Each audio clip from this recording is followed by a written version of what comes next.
எல்லாவற்றை விட ரொம்ப அவசியமான ஒன்று என்னன்னா நம்முடைய ஹெல்த் தான் ரொம்ப அவசியமான ஒன்று. அதை நம்ம ரொம்ப நல்லா பார்த்துக்கணும்.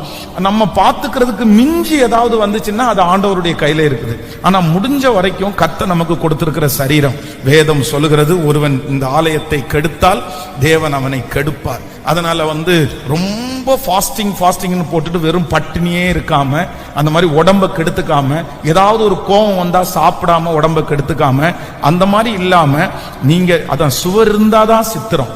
நம்ம நல்ல உடம்ப வச்சுக்கிட்டாதான் நம்ம வாழ முடியும். பணம் இருந்து நமக்கு வேலை இருந்து ஒரு பிரயோஜனம் இல்லை. நம்முடைய கடைசியில் நிற்கிறது என்ன? நம்ம சரீரத்துல பாதிக்கப்பட்டுச்சுன்னா எதுவுமே பண்ண முடியாது. பணத்தை வச்சு ஒன்றும் பண்ண முடியாது.